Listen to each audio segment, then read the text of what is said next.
का जन्म त्रेता युग में हुआ था। पौराणिक कथाओं में बताया गया है कि कृष्ण का जन्म द्वार और त्रेता युग के बीच कंस के कारागार में हुआ था। कारागार में कृष्ण को माता देवकी ने जन्म दिया था। देवकी कंस की बहन थी और देवकी का विवाह वासुदेव से हुआ था। विवाह के बाद कंस अपनी बहन देवकी को वासुदेव के राज्य में छोड़ने जा रहा था। तभी आकाशवाणी हुई जिसमें यह कहा गया कि देवकी ही होने वाली 8वीं संतान कंस का वध करेगी।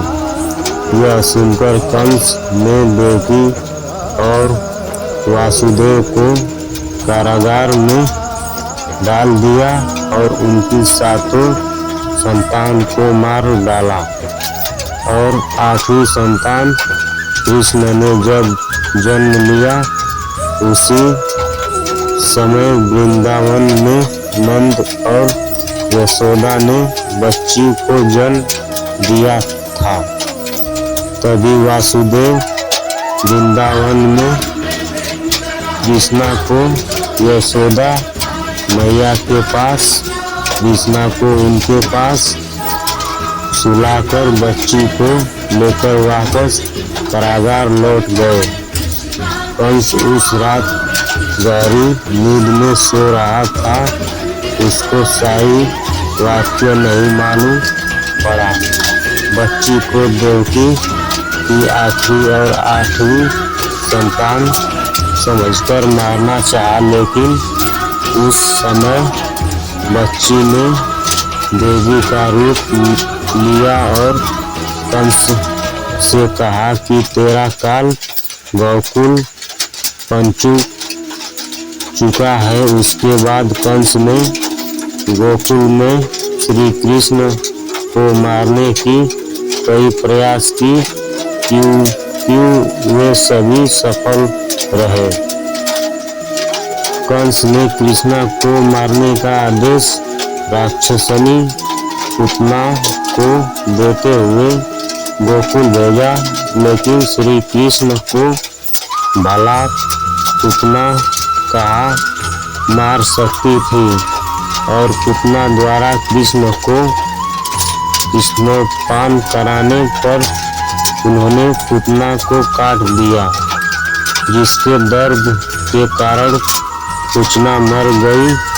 लेकिन कंस को अपनी मृत्यु का भय तो सता ही रहा था, इसलिए उसने फिर एक राक्षस कृष्ण को मारने के लिए भेजा। जिस समय कृष्ण ने मित्रों के साथ खेल रहे थे, उस समय राक्षस बगुले का रूप धारण कर आया, जिससे उनके सभी मित्र डर गए। लेकिन श्री कृष्ण कहाँ डरने वाले थे। उन्होंने उस बगुले के पैर को पकड़ और मित्रों से बोले, देखो ये कुछ नहीं करता। उसी दौरान बगुले ने उन पर हमला कर दिया, लेकिन कृष्णा ने उसका वध कर उसे नरक लोक पहुंचा दिया।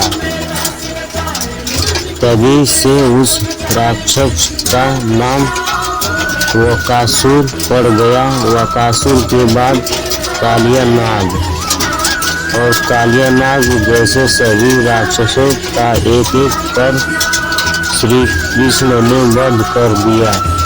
और अंत वृंदावन में कालिया और धनुष का बंद करने के बाद कंस समझ गया था कि ज्योतिषी भविष्यवाणी के बाद इतने बलशाली किशोर देवकी और वासुदेव के पुत्र ही हो सकते हैं।